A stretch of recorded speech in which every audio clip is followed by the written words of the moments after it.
Du 17 au 19 septembre 2019, la ville de Thiévié accueille une audience foraine d'établissement des certificats de nationalité.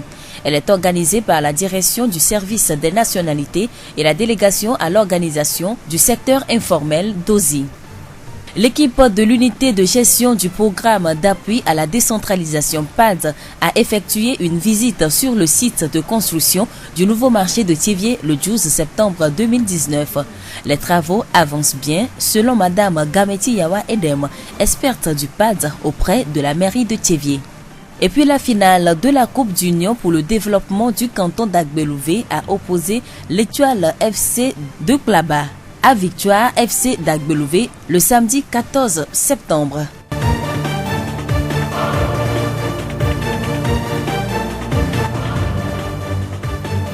Voilà présenté les titres de ce journal. Merci à tous de nous rester fidèles. Le développement. La voix du Zion. Ce mardi à Thiévié, une audience foraine d'établissement des certificats de nationalité a été officiellement lancée.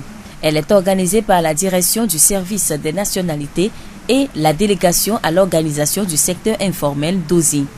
Ces audiences visent à accompagner la mesure du gouvernement qui va bientôt rendre obligatoire la détention du permis de conduire catégorie A pour les conducteurs de moto. L'opération s'effectue sur toute l'étendue du territoire et l'étape de Thiévié se déroule du 17 au 19 septembre 2019.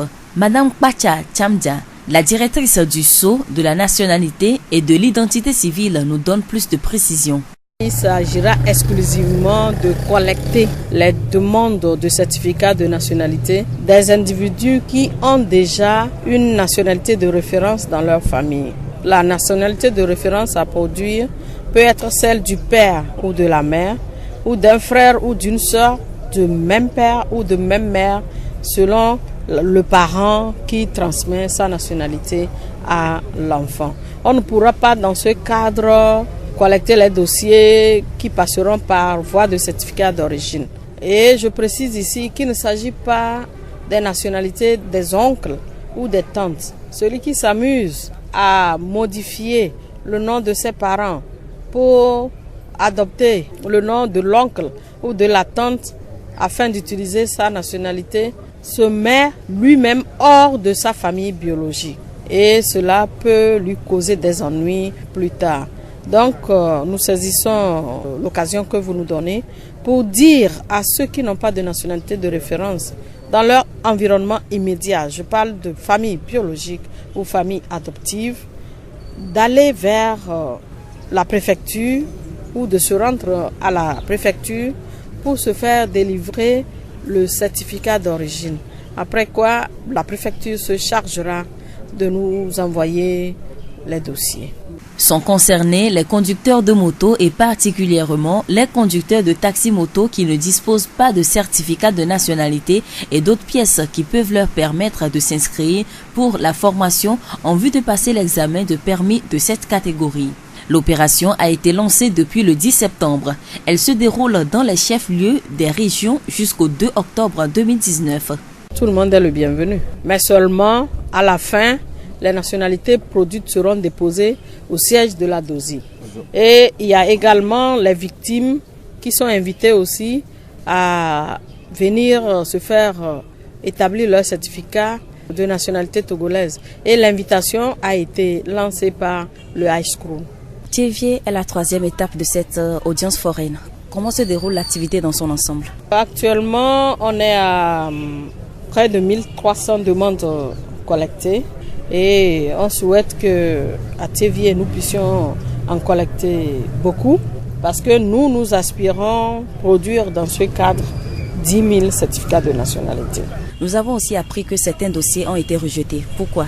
Non, mais attendez, ce n'est pas parce que ce sont des éditions spéciales que nous allons ramasser toutes sortes de dossiers. Les motifs de rejet sont clairement signifiés aux demandeurs, qui ont la possibilité de régulariser leur dossier pour les déposer cette fois-ci à la DOSI. Parce qu'après notre passage, les DOSI se chargeront de collecter les dossiers régularisés pour nous les envoyer.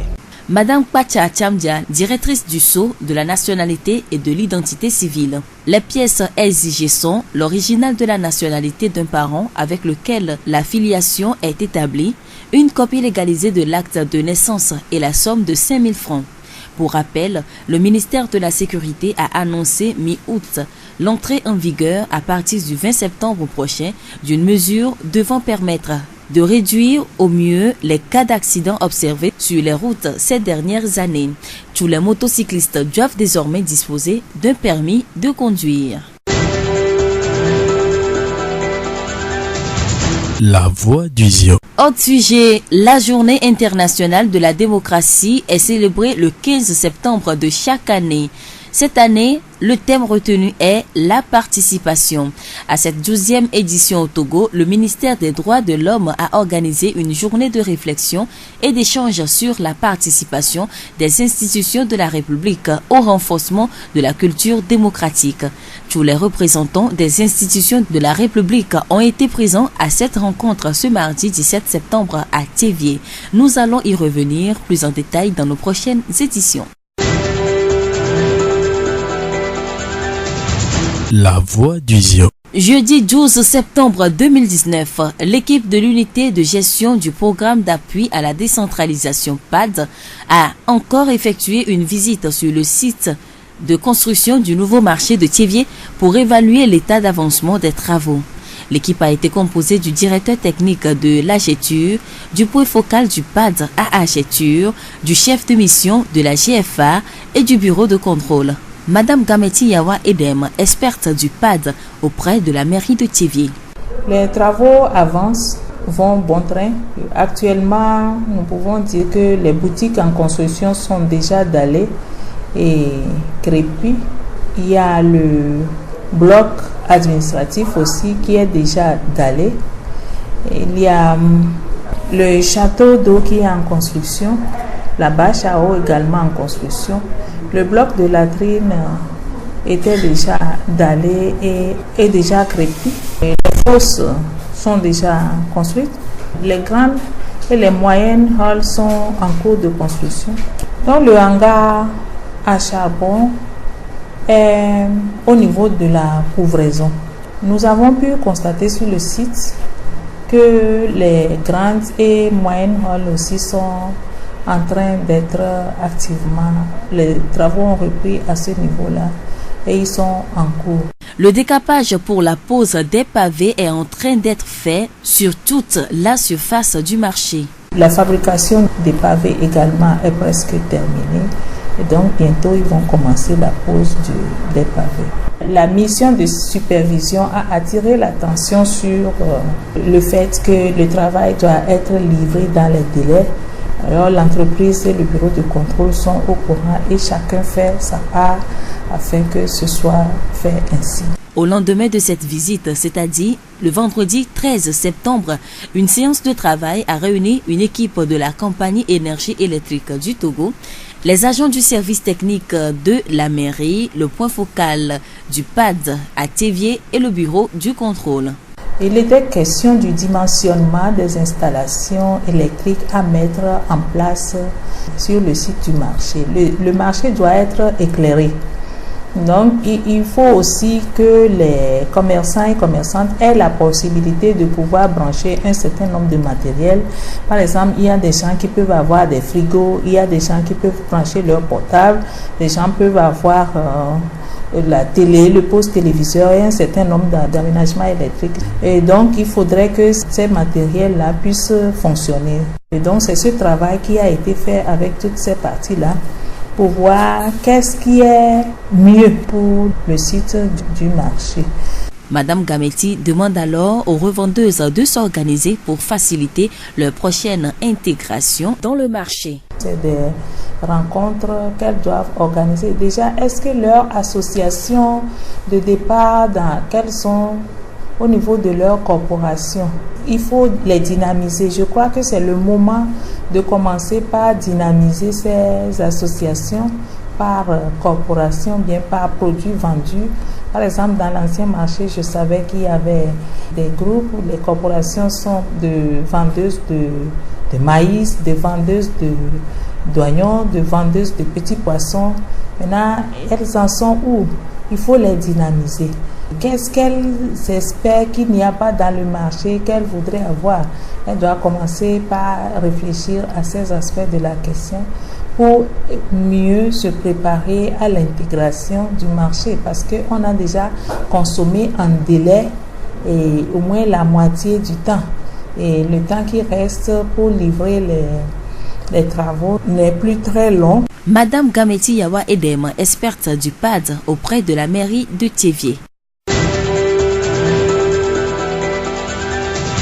La voix du Zion. Sport pour clôturer ce journal. La finale du tournoi de la Coupe d'Union pour le développement du canton d'Agbelouvé, Kouleka, s'est déroulée ce samedi 14 septembre sur le terrain d'Agbelouvé. Cette messe footballistique est une tradition dans ce canton. Elle a pour but principal de réunir les natifs pour penser au développement du canton. Monsieur Avignon Agbetoglo Akwete Maouko Dalman, conseiller municipal sur 3 et président du comité d'organisation. Le match a été âprement discuté. En tant que président du comité d'organisation, j'ai été ravi du déroulement de ce match. La prochaine édition sera encore plus dense parce que cette année au terrain, nous avons constaté qu'il y a des milliers de spectateurs venus de ça et là pour assister à cette grande finale Kouleka. Notre souhait est que la prochaine édition soit une fête cantonale pour les filles et les filles du canton d'Agbelouvé. Nous venons d'écouter M. Avignon Agbetoglo Akwete Maouko Dalman, conseiller municipal Ziotroa et président du comité d'organisation. M. Dogli Kodjo Jules, capitaine de l'équipe de Blaba, nous livre ses impressions. Le match était difficile, on a su dominer. Avec la grâce de Dieu, on a pu remporter la finale. Et nous sommes très fiers pour la première fois dans le tournoi. Le tournoi prochain, toutes les équipes seront au haut niveau pour revenger leur défaite et prendre la coupe. Donc nous aussi, on va remonter notre niveau pour l'année prochaine. À la fin, par des tirs au but, l'équipe d'Étoile FC de Plaba a remporté la victoire sur un score de 5-4. Le tournoi a aussi été l'occasion de récompenser les meilleurs élèves de la localité. Ils ont reçu des kits scolaires pour cette rentrée 2019-2020.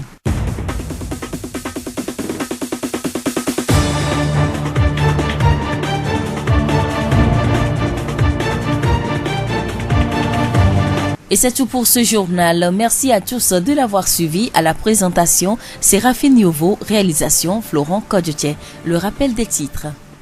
Du 17 au 19 septembre 2019, la ville de Thiévié accueille une audience foraine d'établissement des certificats de nationalité. Elle est organisée par la direction du service des nationalités et la délégation à l'organisation du secteur informel d'OSI. L'équipe de l'unité de gestion du programme d'appui à la décentralisation PAD a effectué une visite sur le site de construction du nouveau marché de Thiévié le 12 septembre 2019. Les travaux avancent bien selon Madame Gameti Yawa Edem, experte du PAD auprès de la mairie de Thiévié. Et puis la finale de la Coupe d'Union pour le développement du canton d'Agbelouvé a opposé l'Étoile FC de Plaba à Victoire FC d'Agbelouvé le samedi 14 septembre. Et pour vous quitter cette pensée, là où se trouve une volonté, il existe un chemin. Bonne suite de nos programmes.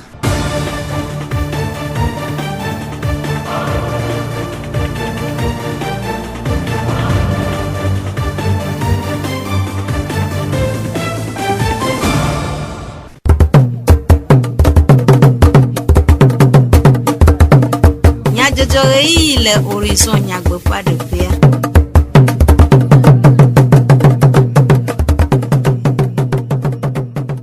Toro la veveo nkeke bubu subien si o hiambe mia ase du komenya jojo le radio horizon fe e yaba la o jak di jogbe le magia votre Florent Kodjoche we ano mia bo mia senya takakao jukeke kula ade le gomo pom le dumevi nye gbale wo toxe ade mele Thiévié hena pe de wo le permis de conduire wo me.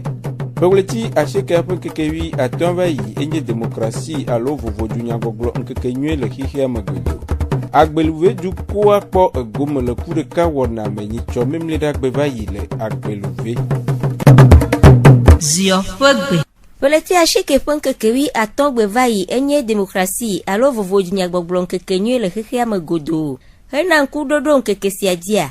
Tudon nope amegbeto pe dena nya ogbokpope wagododo ade hena talilitaun de vovo nyagbogblon pe ngogbe dedem blada poleti ashike ponke kewi André Beletevie apeno mesan Pursi Marceline. Tudon nope demokrasi dodorengo dudo pe tato de nous courir que akple epe dodo si o de tumum 15 septembre EPCAPA osonan kekereka so donanku démocratie be nous on les dossiers admis les miens bo les filles mi do egbia emi bo do donu lo so do pe fufu do miabe do pe gangan lo ko pona jina be nyagbo be donu lo ba me don ke mi opata minya be mi abo mi so talia tanti ne mi akora be de le mi be do be fufu me ade le kemila oye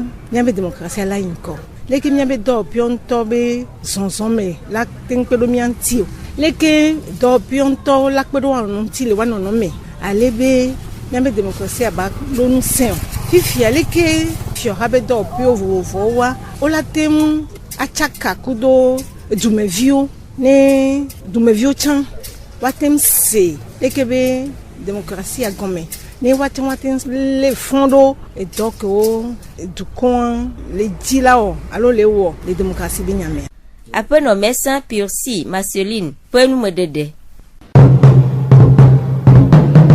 Dume vio pe de non le mozo nyao me ezi duklola ojibe wade do de goku de mozo se o si webe considère adewenye sia togo duklopie de permis de conduire catégorie A alo jokeke kuku da seri gbanle ho nananya nya de ego na jokeke kulao katan le denyi gbandi ke khena wona pe ezonde de le nu to vovo me duklopie de dozi do pe atome mietere apeto nyonfan Moïse fugonu to me dozi do pe tato wu odenu me kude dodo akple nu sita o tia dozi do pe ado minyabe le dodo me ne olaku ende pepe le moji e moyo e huyo a odola ho da sedidide ke mi ona be permis de conduire gbe romare ke la défion be opla hunkuku alo opla mokuku e onyale ke yo no na moji traffic la zon ko to nenebe enya me mile ye minister ke kpona de je no be nya ogbo kudo minister ke kpona e mo be tutu be nya ogbo va do eje sibe le veverebe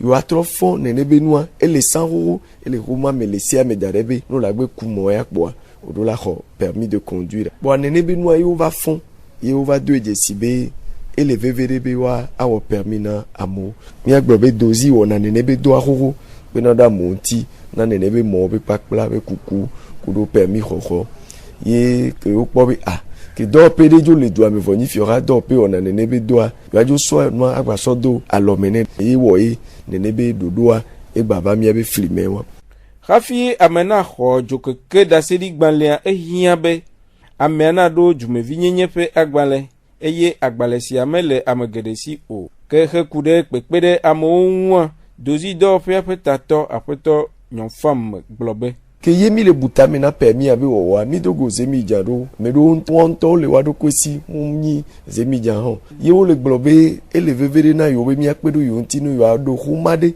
ke la te demona yo kengbo yo be permis abe yo ame gbogbodo le nationalité mu le yo si o ba yo ni togo vidiji o yemi ne ya ke wa mi ajagbagba mi agbalita tantikudo service de nationalité to alo do pe ke pona nationalité be nyagbo le mi abe duame e wa cha ke mi na yido du odo minister wa yo gbe obe enyo tadoji nu nyu edo ebenyi be yo awe ba yo di agbagba yo so edodo wa kweji yo le disale mi abe nu to vovo me ye o le woni ne be nu mi twenji le lome le consider ke mi don gbe va ya onu atapa me gbona mi agbo ekude dodo vovo si o ana monu popo amo khena jumevi nyenye fe agbale ahohoa apeto nyofam globe le chevia ola hunene be honanu ola de monamo no wonto wava waso abe humo ava o nationalité a mione be audience foraine o ma tutu gban ke odola ledo asienyi be onto apo jiji o ma ola so ebe original a de copie ne a légaliser copia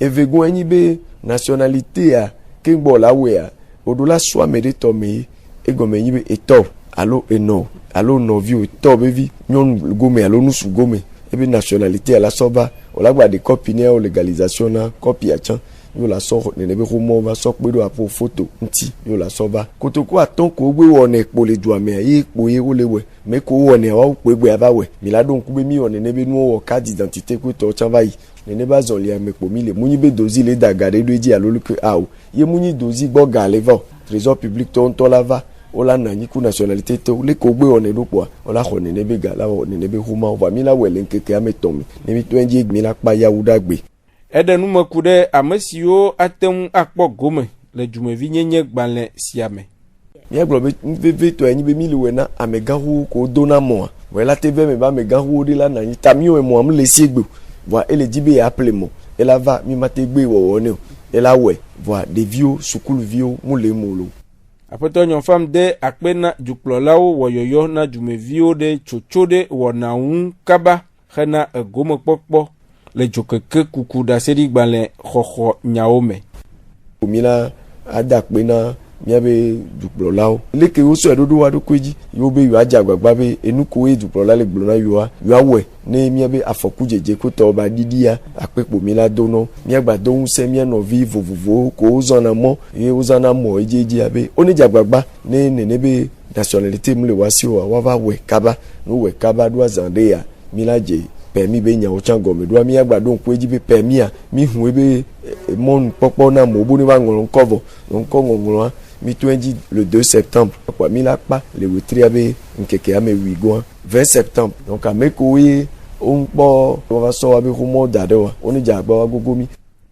apeto nyon fam Moïse fugonu to me dozi do pe ape etato pe nume dedewo Tivye siye yape edole eji yim le dodonu eye nyicho fida pe ulechi ashike ape nkekewi eto angbeva yia dopo vovosio denu asiko chuchufe edo nyao mea wo nkulelede edo unchadidi ade hena jesidede edo ape zondede ape no gamechi yawa KFWP pa de dodo ape tato de nume kude chadidi awu Ejia ne ode do asina edo pedea elebe wano kere waji anokorabe edo wo lele tere ajide esople be yode asine ha kema ameyo miona be unité de gestion du programme UGPA amosolomi et amedole ministère TP o miono be agetu amedo ho wona doklo miono be GFA kema amemo keke wo so wabe nunya kure doantia wabe yo akpoda be de edoi wo le nami de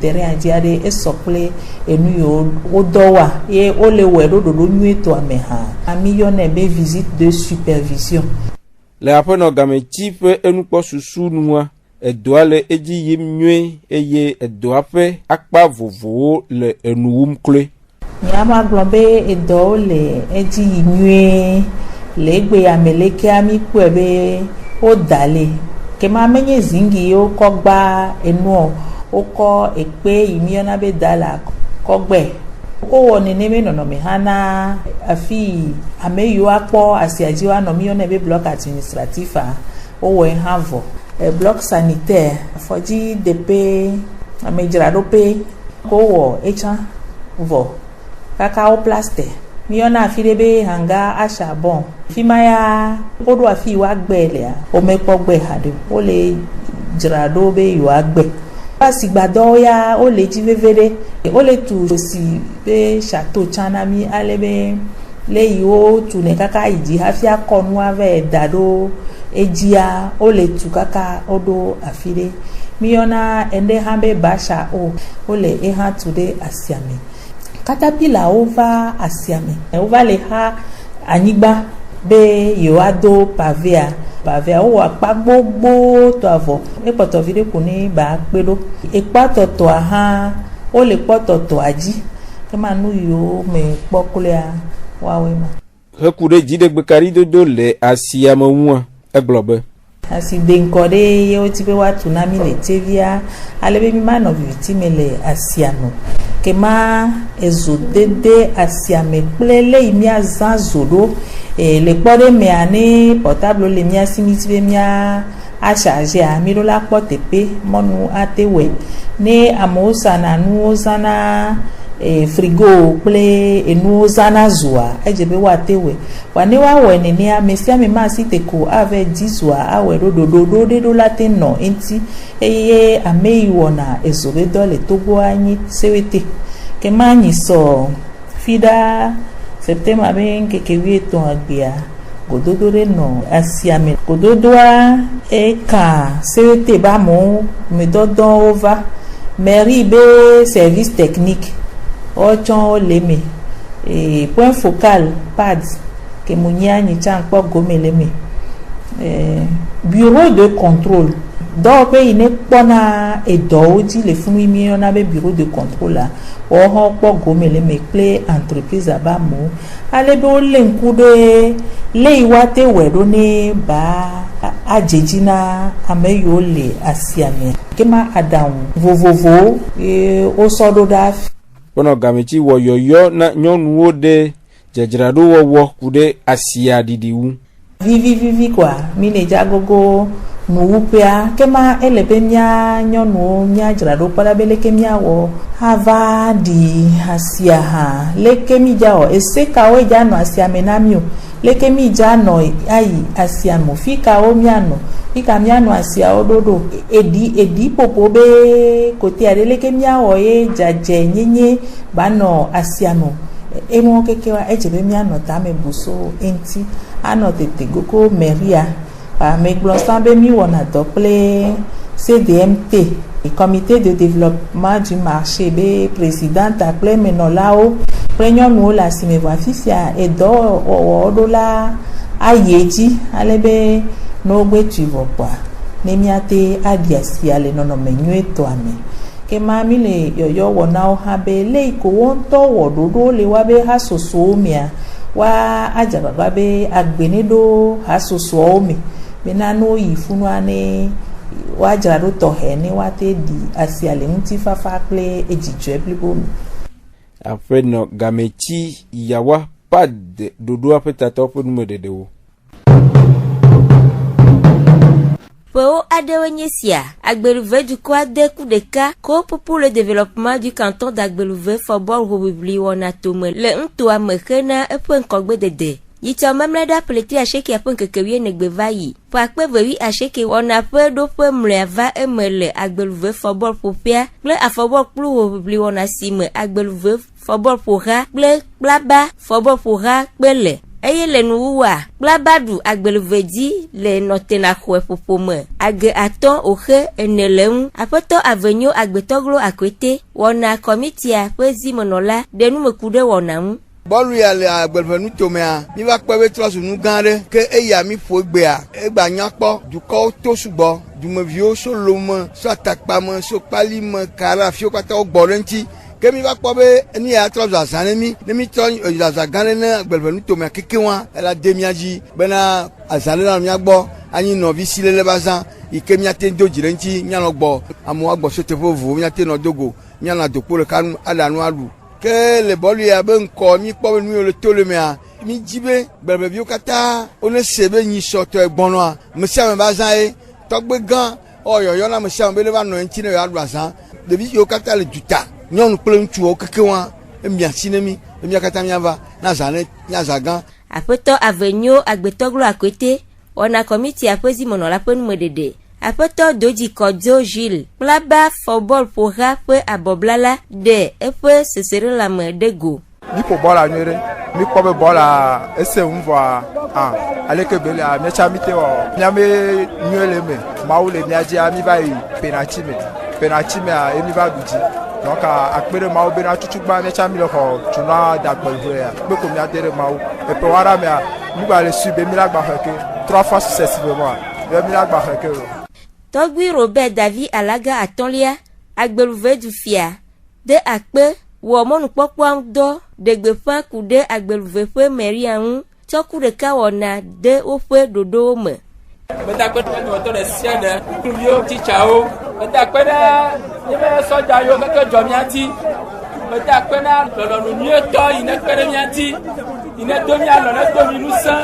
Keke yito aya ba me mi de apeka rene. Me bien bon rentrer na sukubie kpe tichao. Mama me nbebe. Kpe mama ta kokko ana klo le efem. Me ti ma o mon kokko ya manane.